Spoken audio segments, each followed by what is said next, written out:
نحمدہ و نصلی علی رسول الکریم اما بعد اعوذ باللہ من الشیطان الرجیم بسم اللہ الرحمن الرحیم ولو تری اذ فزعوا فلا فوت واخذوا من مکان قریب وقالوا آمنا به وانا لهم التنابش من مکان بعید وقد کفروا به من قبل ويقذفون بالغیب من مکان بعید وحیل بینهم وبین ما یشتهون کما فعل باشیائهم من قبل انہم کانوا فی شک مریب۔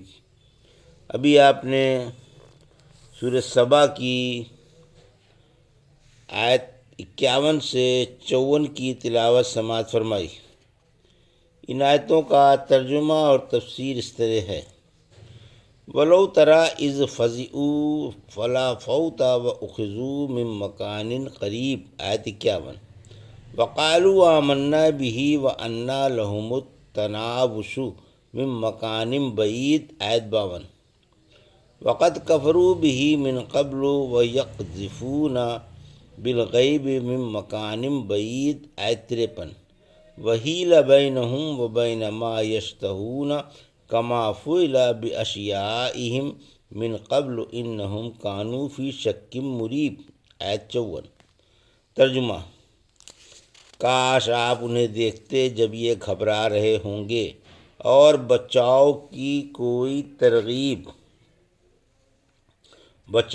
کوئی تدبیر نہ ہوگی اور پاس کے پاس ہی پکڑ لیے جائیں گے اور کہیں گے کہ ہم قرآن پر ایمان لے آئے۔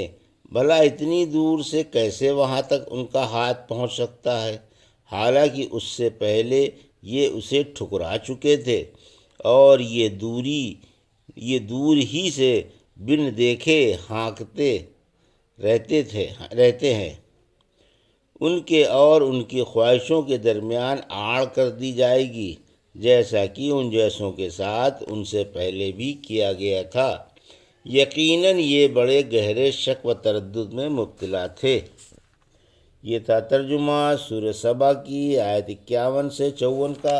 تفسیر: آیت 51: قیامت کے دن کافروں کی گھبراہٹ قابل دید ہوگی، یعنی اے رحمت عالم صلی اللہ علیہ وسلم، قیامت کے روز ان جھٹلانے والوں کی گھبراہٹ و سراسیمگی آپ کے دیکھنے کے قابل ہے، جبکہ بچاؤ کی کوئی صورت نہ ہوگی۔ کہیں بھاگ کر چھپ نہ سکیں گے، بلکہ بھاگنے کی سکت ہی نہیں ہوگی اور فوراً ہی پکڑ لیے جائیں گے۔ قبروں سے نکل کر کھڑے ہوتے ہی پکڑ لیے جائیں گے یا دنیا میں ہی عذابوں میں پکڑ لیے جائیں گے، جیسا کہ بدر کی جنگ میں قتل کیے گئے اور گرفتار ہوئے۔ لیکن صحیح بات یہی ہے کہ قیامت کے دن کی پکڑ مراد ہے، جو ایک بڑی داروگیر کا دن ہوگا۔ مشرک قیامت کے دن ایمان لے آئیں گے، آیت 52۔ یعنی مشرک قیامت کے دن کہیں گے کہ ہمارا اللہ پر، اس کے فرشتوں پر، اس کی کتابوں پر اور اس کے رسولوں پر ایمان ہے۔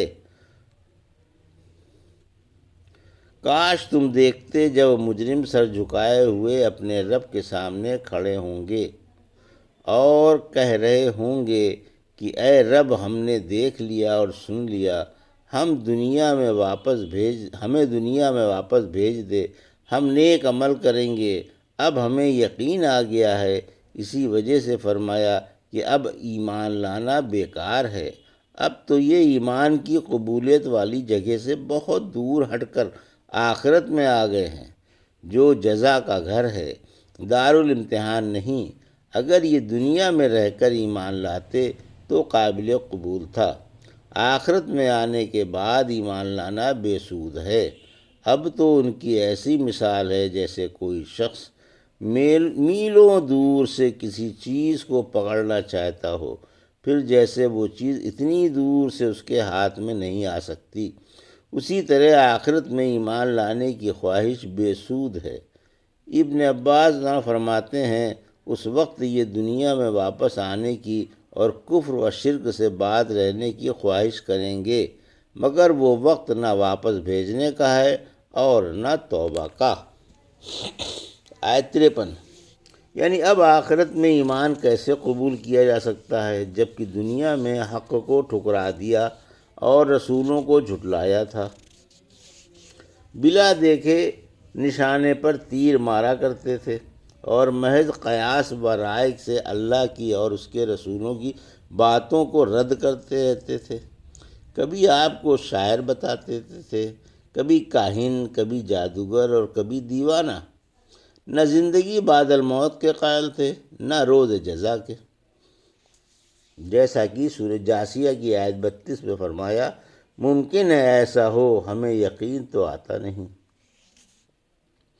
آیت 54، یعنی اب تو ان میں اور ایمان میں حجاب حائل ہو گیا، اب توبہ کہاں، اب تو ان میں اور ان کی خواہشوں میں دیواریں کھنچ گئیں اور دنیا کی بہاریں ان سے چھن گئیں۔ اب ایمان و توبہ کی خواہش بے سود و بے محل ہے۔ پھر فرمایا جیسا ان سے پہلوں اور ان جیسوں کے ساتھ کیا گیا، یعنی گزشتہ قوموں نے بھی جو رسولوں کو جھٹلایا کرتی تھیں، عذاب کے وقت یہی تمنا کی تھی کہ ہم ایمان لے آئے، لیکن ان کا ایمان رد کیا گیا اور قبول نہیں کیا گیا۔ فرمایا فلما رأوا بأسنا، سورہ غافر کی آیت 84 اور 85، جب انہوں نے ہمارا عذاب دیکھا تو کہنے لگے ہم خالص اللہ پر ایمان لے آئے اور تمام شریکوں سے بیزار ہو گئے، لیکن عذاب کے معائنے کے بعد انہیں ان کا ایمان فائدہ پہنچانے والا نہیں۔ اللہ کا یہی دستور ہے جو اس کے بندوں میں برابر جاری رہا، اور کافر فائدوں سے محروم ہی رہیں گے۔ پھر فرمایا کہ یہ تھے ہی شک و تردد میں، یعنی چونکہ دنیا میں ان کے دلوں میں شکوک و شبہات تھے، اسی وجہ سے عذاب کا مشاہدہ کرنے کے بعد اس وقت ان کا ایمان قبول نہیں کیا گیا۔ الحمدللہ سورہ سبا کی تفسیر ختم ہوئی۔ اللہ پاک عمل کی توفیق دے، آمین۔ یہ تھا سورہ سبا کی آیت 51 سے 54 کا ترجمہ اور تفسیر جو ابھی آپ نے سماعت فرمائی۔ بارک اللہ لی و لکم فی القرآن الحکیم و نفعنا ایاکم بآیات الذکر الحکیم۔